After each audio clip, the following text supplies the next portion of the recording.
Καλημέρα, βρισκόμαστε στη Μεσολακιά, 500 μέτρα από το Ντίμβο Καστά. Κύριε Τζίντσεφε, καλημέρα σας. Ναι, καλημέρα. Βρισκόμαστε εδώ στη Μεσολακιά, όπου στις 10 Ενάτου του 2014 το χωριό ήταν ένα χωριό υποκατάληψη. Στις 12 το μεσημέρι πάμπολα αστυνομικά οχήματα και τζιπ μαύρα της ΟΠΚΕ κατέκλυσαν το χωριό,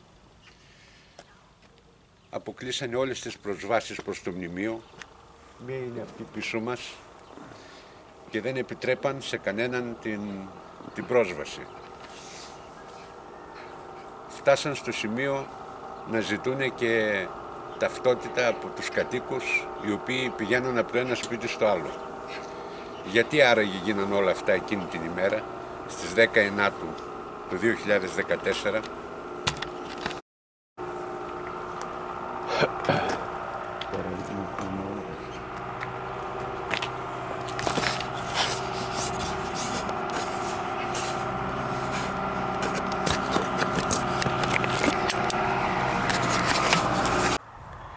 Κύριε Τζίντσεφε, οι δρόμοι μέσα στη Μεσολακιά έκλεισαν. Βρισκόμαστε στο δρόμο από τον οποίο φυγαδεύτηκαν τα πράγματα. Είμαστε κάτω από το Λαφοκαστά. Τι θα μας πείτε? Είμαστε πλάι στην Εθνική Οδό, δράμας Θεσσαλονίκης, η οποία και αυτή έκλεισε εκείνη τη μέρα στις 10 Ενάτου του 2014, και βρισκόμαστε πάνω στο δρόμο, ο οποίος οδηγεί από το Μνημείο Καστά στην Εθνική Οδό Διαφυγής, από όπου απομακρύνθηκαν τα κτερίσματα με κατεύθυνση το Μουσείο της Αμφίπολης.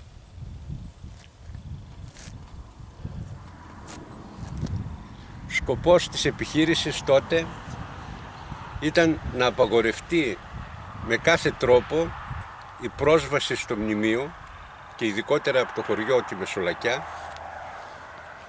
και από κάθε χωματόδρομο ο οποίος οδηγούσε εκεί, ούτως ώστε ανενόχλητοι να καταφέρουν να περάσουν τα πράγματα προς το Μουσείο της Αμφίπολης, όπως και έγινε. Η ουσία ήταν εξαιρετικά χρονοβόρα. Η επιχείρηση κράτησε 3,5 ώρες, και ο λόγος ήταν γιατί τα αγάλματα που ανεβρέθησαν στο δεύτερο θάλαμο με το βοτσαλωτό δάπεδο ήταν ιδιαίτερα δύσκολα στη μετακίνηση, και αυτό το πράγμα επέτεινε τη διάρκεια της κατάληψης όλης της περιοχής εδώ. Βρισκόμαστε στο πίσω μέρος του Μουσείου της Αμφίπολης. Κύριε Τζίντσεφε, εδώ ακριβώς τι συνέβη? Αποκλεισμένο λοιπόν και το Μουσείο της Αμφίπολης εκείνη τη μέρα, να θυμίσουμε, στις 10 Ενάτου του 2014 φτάσαν τα φορτηγά με το φορτίο τους εδώ που στεκόμαστε ακριβώς, και σε αυτή την πίσω πόρτα που διακρίνουμε, που έχει και γερανό απ' έξω, ξεφορτώθηκαν τα πράγματα που δεν θα δικαιολογούνταν να υπάρχουν σε ένα συλλημμένο μνημείο, όπως κατά γενική ομολογία ομολόγησε όλη η ανασκαφική ομάδα. Βέβαια, από εκείνη τη στιγμή, τις 10 Ενάτου και μετά, για όσες μέρες χρειάστηκε, περίπου 2 εβδομάδες, 30 αστυνομικοί φυλούσαν νυχθημερών το χώρο του μουσείου, προφανώς για να μην δραπετεύσουν αυτά τα οποία κουβαλήσανε, ή να μην τα δούνε κάποια ύποπτα μάτια. Σε αυτό εδώ το σημείο θα ήθελα να σας ρωτήσω, αυτά τα πράγματα τα οποία μεταφέρθηκαν δεν καταγράφηκαν, κύριε Τζίντσεφε?